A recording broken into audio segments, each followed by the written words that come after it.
So with our gorgeous Mr. Allston, ready Mr. A? We're gonna do a little bit with some loose leash walking with, again, we'll be off of gear at times, other times I might use his leash, we'll just see how he's feeling. But I wanna work a little bit with keeping the pup nearby, building value there, and then also start to work on maybe some of those fronts or U-turns and some other fun skills.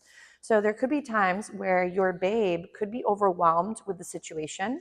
So I do find that having sort of emergency skills can be really helpful. So what I mean by that is for some puppies, they can get flustered if the UPS man stops by or there's a loud noise or there's something going on. So I would recommend to start getting them in the habit of sometimes going from being forward facing to moving into your space and doing some of those fronts. So a front, again, you can work it a couple different ways. I know we've done a few of these with him here and there, but it's nice to kind of touch base on things and see how he's progressing. So for front, you might start off with your babe already in front of you, have a few snacks ready, and you're gonna go ahead, and so you can see him well, as you would lure him into a front and feed. If he feels comfortable, you could offer a sit, sure. If he's more unsure about it and he'd rather be standing doing the fronts, perfectly fine. So again, we'll go front. And again, this does not have to be the most beautiful thing you've ever done in your life when you're first starting. You can always, again, refine skills. So then you can also work it from walking, again, together in one direction to now switching and bringing him to the front of your body. This can be a really great skill for, let's say there is a distraction up ahead or there is something that might be challenging for him. It's also a great way to build engagement with you because you keep the walk fun and interesting. Most of the time, if they just have to be next to you, it's kind of rather boring and it's not really that much engagement. And it might be really hard for a young dog to hold focus for so long. So we might go into a little find it, just get him up and wiggling, make it a little easy for him.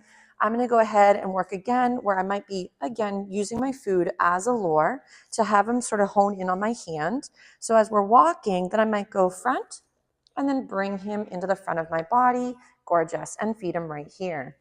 So fronts can be in the beginning practiced when he's in front of you. So you could, again, have your puppy here. You could go front and bring him into your space. And again, front. Yes, very nice. Ready? Front. Beautiful. And then we could send him away for another little fun snack. So you'll see that a lot of times I break up some of these practice moments with me nearby, and then I also make it fun to move away and come back to me. A lot of dogs find it very engaging or reinforcing to either catch food or chase food. So depending on how your babe is responding, you can sometimes rotate through some of those options. That was very pretty, so we'll feed him for that gorgeous sit. So we'll go ahead and we'll do again a little bit with me or let's go or heel, whatever slogan you like for loose leash walking. And I'm going to feed him again while he's by my leg. This could be, again, left or right, whichever side makes sense. You would want to practice sometimes both because maybe there is something gross in the roadway or there's some distraction up ahead or he just does better away from certain things. So the left or the right could both be beneficial. So we'll send him away again for a nice little find it. And then we'll work again with him coming into my space and we'll do a little bit with another little skill. So U-turns could again be another great option. So he's like, where'd you drop it? I did drop one, find it. He'll maybe find it later. So when I'm working with my beauty, ready? Oh, he says, nope, I did notice it now. Nice. So right here, refocusing back on my side, feeding for that. Nice. Also, your rate of reinforcement is going to be really helpful for building up value, like I had mentioned a little bit prior. Because if, let's say, we're very stingy, especially on things he finds hard or has very little value, we want him to build up, there's a really great reason to try these silly things, because from his perspective, none of this has any real value or meaning to him. So remember, no pup goes up to another pup and says, would you like to do some loose leash walking for fun? Or how about a downstay?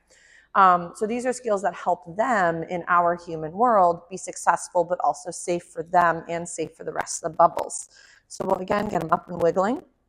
So another great option could be, for example, a U-turn. So U-turns would be where your puppy is approaching and you'd practice turning and going the opposite direction. This could be really helpful in general just for engagement, but also there could be something up ahead that could be, again, a distraction. If, though, your babe is struggling at times with big feelings, you do not, he's like, how about a front? Nice job. You do not want to, for example, only do these skills when something is about to happen. So if the only time you try to do a U-turn or a front or some of these other, really helpful dynamics is when here comes the danger. The problem with that is then your pup is going to start to rev the engine thinking here comes stranger danger, or here comes the scary thing. So make sure we're practicing a lot of these skills well before we need them and in a very calm and non-scary environment. So right here for the lovely U-turn, I would just simply lure my puppy, change the direction, and feed for that little C shape of where I go and change from going one way to the opposite. So for Mr. Handsome right now, Mr. A, he's doing a real nice job. So again, I'm going to get his attention. We're going to take a few steps together. I'm going to feed for this lovely moment. He's like, guys, there's some banging. And then do a little U-turn and feed. Nice. So he is being fed for moving forward and then for changing the direction and looping around. So I'll do another couple where he's again maybe on a different side of me, and we'll do a little bit where we're approaching, and let's say we're moving forward, there's some funny noises, and we do a little U-turn. You can again call it simply turn, whatever makes sense for you. Some people say turn, U-turn, whatever works. If in the beginning you don't have a cue, not the end of the world, because he's mostly figuring out the dance moves before putting it with the slogan. That was very pretty, nice job. So, but with Mr. A, another great one, and this could be a little bit more challenging for shorter dogs, getting your pup to go behind you can be very helpful if maybe there's someone that's approaching that your dog's nervous about. Maybe you want to create distance between him and someone that might really excite him and maybe avoid maybe a little one getting bombarded by the pup. So, but when in doubt, movement is your better bet. So keep him moving and sort of create distance if something becomes challenging for him. But make sure that if, let's say, approaching something or someone's approaching you, having him be in the front or to the side of you might put him at arm's length where someone could reach for him. For, some dogs, reaching can be really overwhelming and spooky. And they might even look, again, a bit more apprehensive depending on who the person is too. So I would highly recommend to practice sometimes your fronts, your U-turns, find it's again like we've been normally doing. And then as well, going behind and working a get behind. So these can also sometimes be called body blocks, but I don't love the concept of a body block where you're like bumping into your dog to like move them and your body blocking them from something. That normally just creates more frustration, anxiety, or some discomfort within the relationship. So with the get behind, I'd recommend have a few snacks in your hand ready. You're gonna go right to your puppy's nose. You could then start walking, he'd be next to you, and then you're gonna go ahead and when he's next to you, bring the food behind your back, and now you can, again, feed for being behind you. If your puppy was not tall enough to reach your snacks, the other option could be, as opposed to like, let's say, luring the puppy behind you, let's say here comes somebody and here's your pup, you could have them sit or stand or even do a find it. So let's say, for example, this was overwhelming. Here comes somebody. I might do a find it. My puppy's busy eating while on leash. And I can say, oh, no, thanks. We're all set. We're in training, or he's shy, or he's too excited, whatever the excuse. But now this way you've created a buffer between the person, thing, and your dog. So if there's, again, moments where it's better just to get out of the situation, just keep moving. So again, we're going to get him up and moving. And then from here, let's say, okay, here's someone up ahead. I might go, ready, Allston, behind. And then I might even get him to sit if he's comfortable. And then I might tell the person, oh, no, thanks, we're not interested, but thank you so much. Now my puppy is behind me and out of harm's way. The other option too is if, let's say, get behind is too hard, or maybe again your babe is not as tall and you're having a hard time, you don't want to do like the limbo trying to reach him. The other option would be to bring your puppy into, for example, a front position, and then keep your puppy occupied on you while you're saying no thanks. But remember, if your puppy is on the other end here and the person's approaching, he could then be sort of bombarded without knowing. So that would be something you'd want to avoid. So I find it can be helpful if, let's say, this was too challenging to be stationary, you could get your pup's attention, do a little find it while he's on gear, and say no thanks to the approaching thing, and then again create that buffer for your handsome guy. But a lot of these skills are great because it keeps your puppy engaged. It makes the walk or the practice more fun because there's new parts to it. But it also creates more engagement with you versus the environment or distractions. So again, we might go right into working a little bit with our loose leash walking.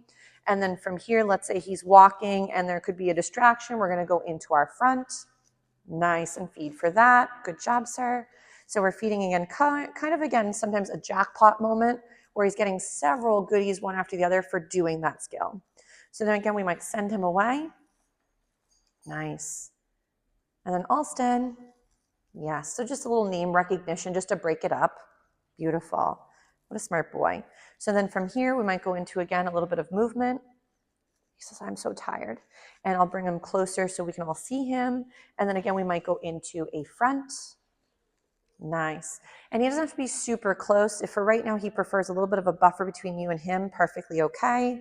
I wouldn't look for perfection, but more progress. He's like, lady, I'm pooped out. Beautiful. So when working some of these skills, remember, practice some of these dance moves in and around your home or softer bubbles.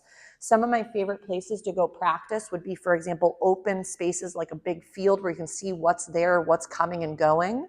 Parking lots make for a great option, like over by the mall. I know it's not quite the holidays yet, so it's not as busy, but it's quite quiet over there. You could pick a nice open space with some of the shrubs or grass or even some of the mulch sections, and then work a few skills and allow for decompression, sniffs, and go potty scenarios. Sniffspot.com, another great option where you can go and find areas that are fenced, tons of acreage to smaller acreage to very small little bubbles. You can also filter it where you want to have certain criteria, or what a tired boy, where you make it where, okay, maybe there's no dogs visible, no dogs audible, or whatever for distraction's sake or for comfort range. And then you can find a helpful, comfortable, but novel environment to practice with Mr. Handsome. That way it's not always only just your yard or your few little bubbles in your neighborhood, because if those are places where he's struggling, sometimes that open area with less distractions and no real history behind it can be very helpful. But we'll give Mr. A little break. He did a really gorgeous job with, again, the front, the U-turns, and the get behind behavior. So very, very impressive for Mr. A. We'll take a little break, sir. Super job.